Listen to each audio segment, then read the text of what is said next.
Los estados totalitarios en Bolivia y el mundo. Para conocer un poco más la historia de los estados totalitarios debemos de entender en primer lugar sus características. Estas características se van a centrar en el odio a la democracia y el parlamentarismo, el sistema de partido único, el control total de la sociedad por parte del partido, el culto al líder y especialmente la primicia de la colectividad sobre el individuo. Ahora, este fenómeno se va a dar porque a principios del siglo XX va a aparecer un hecho histórico que va a marcar la historia en los Estados Unidos. Este hecho es conocido como el crack de 1929 o el Jueves Negro. El 24 de octubre de 1929 se recibe este seudónimo de Jueves Negro por las razones de que la Bolsa de Valores de Nueva York, el mayor mercado de valores en el mundo, se va a hundir y va a arrastrar consigo a la ruina a miles de inversores, desatando una crisis que va a llevar con el tiempo a la Gran Depresión. Este hecho va a suscitarse de que en toda Europa especialmente aparezcan ideologías políticas tratando de ser una alternativa a la política económica norteamericana. Una de estas ideologías va a ser el fascismo, que va a aparecer en Italia y su creador va a ser Benito Mussolini. Este va a ser un estado totalitario, antiparlamentario, antidemocrático y antisocialista. Otro sistema político es el nazismo, que aparece en Alemania en los años 20, pero que va a tomar mayor importancia a partir de los años 30. ¿Ya? El Tratado de Versalles de 1919, el Jueves Negro, y especialmente pues las concepciones de una Alemania sometida va a llevar a que Adolf Hitler aparezca con este sistema político o ideológico y todos los alemanes van a ver una respuesta y una salida a la gran crisis que atravesaba Alemania en ese momento. Otra ideología política en Europa va a ser el franquismo, ¿ya? Esta vez va a ser considerado así porque se centra en el gobierno del general Francisco Franco. Ahora es el término empleado también para referirse a la ideología política y movimiento social de corte fascista, que sirvió de apoyo y sustento a la dictadura que aparece en España durante la Guerra Civil de 1936 a 1939. Ahora, de ahí para adelante vamos a ir viendo una lucha hegemónica. Estamos viendo que se da ya durante los años 40 y nuevamente aparece esta lucha por la hegemonía del mundo, o sea, el control total del mundo entre los Estados Unidos y la China. Estos dos se están de una u otra manera hoy en día peleando por la hegemonía en el siglo XX, como que jugando un partido de ajedrez. Norteamérica está previniendo que China pueda ser una superpotencia tal vez dentro de 25 años. Para esto está tratando de tomar el control de todas las naciones que dispongan de grandes recursos energéticos o que tengan alguna frontera directa con China. Por eso no es casualidad que los Estados Unidos tengan su punto de vista los países como Irán, Irak, Venezuela, Afganistán o Corea del Norte. Si Estados Unidos cuenta con suministros energéticos fiables, estamos hablando de Arabia Saudita, Kuwait, Guinea Ecuatorial, y con la alianza de vecinos temerosos de China, Japón, Taiwán e India, entonces puede de una u otra manera ir debilitando todo el poderío chino que va a emerger a través de el mercado que está ganando China en todo el mundo, y especialmente con la innovación de la tecnología 5G, que para muchos de una u otra manera ha sido tildada como dañina y especialmente pues como que va a ser una tecnología que va a empezar a espiar, que va a empezar justamente a robar secretos de Estado de muchas naciones, ¿ya? Cuando en realidad lo que se está haciendo por una u otra parte, desde el punto de vista tecnológico, es actualizarnos y empezar a navegar a través de un ritmo más fluido. Ahora, pasando a otro aspecto muy importante, vamos a ver nosotros las dictaduras militares en América Latina. Entre 1964 y 1984, en casi todos los países latinoamericanos van a estar gobernados por dictaduras militares. Uno de estos va a ser Chile con Augusto Pinochet.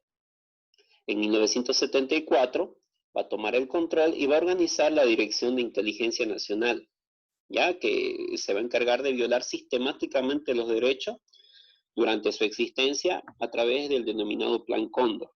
¿Listo? Otra dictadura se va a establecer en Colombia con Gustavo Rojas Pinilla, en donde este señor va a ser justamente una especie de salvador, porque va a dar a conocer los derechos de la mujer y la llegada a la televisión, pero con el tiempo se va a ir mostrando un poco más reacio a las libertades de expresión. Entonces ahí se va a ver justamente de que él plantea una dictadura. Otra dictadura que vamos a llegar a conocer va a ser el de Jorge Rafael Videla.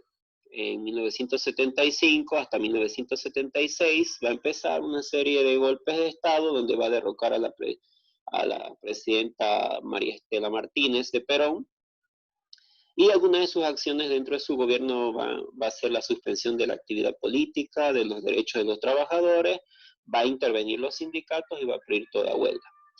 Después de esto tenemos en nuestro país a Hugo Banzer Suárez, que va a ser un dictador que va a gobernar durante 7 años, dejando una gran deuda externa, una de las más grandes que va a tener Bolivia. Va a suspender prácticamente la Central Obrera Boliviana y va a clausurar todas las universidades. También va a ser partícipe del denominado Plan Cóndor. Otro dictador en Paraguay, vamos a ver a Alfredo Stroessner, que durante su gobierno lamentablemente se va a dar un retraso económico, cultural y social, cuyos efectos se van a perseguir hasta hoy en día. Y otro va a ser Anastasio Somoza, en Nicaragua, que durante su gestión se van a hacer enormes edificios públicos, pero de una u otra manera se van a descubrir muchos actos de corrupción.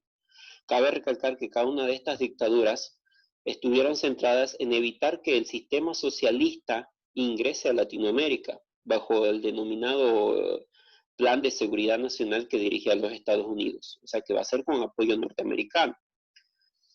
Después de esto vamos a ver un fenómeno que se ha ido suscitando desde ya 1870 hasta la actualidad, y ojalá que esto se acabe ya, es el racismo. El racismo viene a ser en este caso una forma de discriminación por motivos de piel o tono de piel y características físicas de las personas, de tal manera que a algunos se consideran superiores a otros. Ahora, este racismo, como dijimos, tiene la discriminación. La discriminación es toda aquella acción u omisión realizada por personas o grupos o instituciones que produce y reproduce desigualdades en el acceso a recursos y oportunidades, como la salud, la alimentación, la educación o el empleo, en favor o en contra de un grupo social y sus miembros, en base a la pertenencia o una determinada categoría social en lugar de las cualidades o méritos individuales. Para esto se va a crear un sistema denominado el apartheid o apartheid.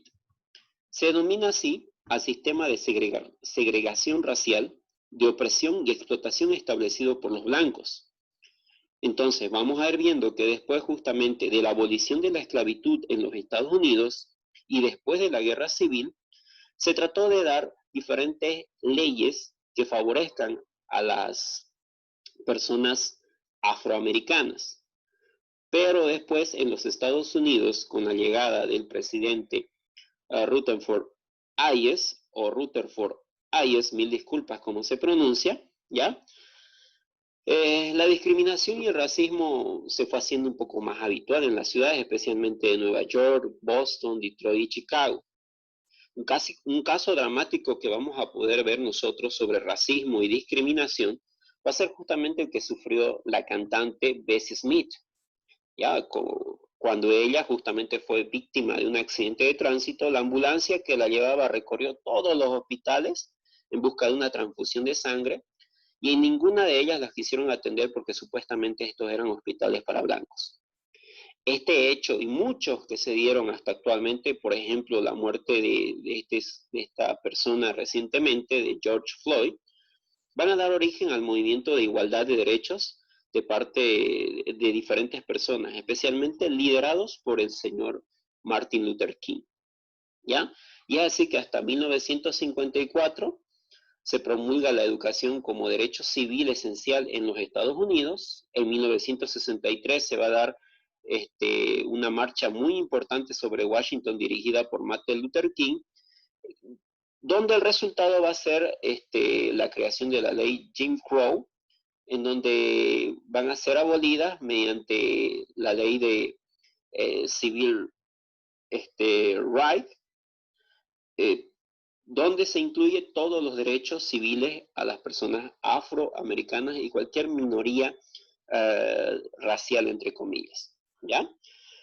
Después vamos a ver nosotros que este fenómeno del apartheid se va a trasladar no solamente en Estados Unidos, sino se va a ahondar más en lo que va a ser Sudáfrica, un país prácticamente con la mayor población negra.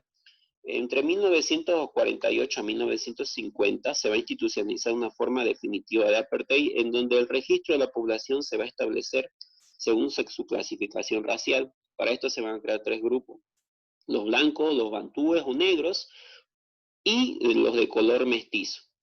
En este caso también habían algunos indios y pakistaníes. Y en 1913 se van a restringir los derechos de los negros a poseer diferentes tierras y más aún todavía a vivir dentro de las grandes ciudades, a no ser que sean estos necesitados como en algún tipo de servicio o trabajo para la gente blanca. Ya en 1970, 1980, el apartheid va a establecer una serie de política o una política de desarrollo aparte. Ya en 1960 el gobierno va a prohibir el Congreso Nacional Africano liderado por Nelson Mandela, quien va a ser arrestado en 1962 y va a ser sentenciado a muerte en el 64. Pero la población va a exigir su liberación y con el tiempo va a dirigir diferentes movimientos, pero ya de índole democrático, ya no así, no va a tomar armas, llegando justamente pues a ser reconocido ya durante los 27 años que va a estar él prácticamente aislado. A su salida va a ser electo como primer presidente negro. Estamos hablando de esto en 1994. Ya durante las primeras elecciones generales abiertas en la historia de Sudáfrica. Este proceso va a culminar el 17 de junio de 1990 con la revocatoria de la ley de registro de la población y se va a poner fin al apartheid. La liberación del dirigente va justamente a transformar todo el sistema político económico en Sudáfrica. Muchas gracias.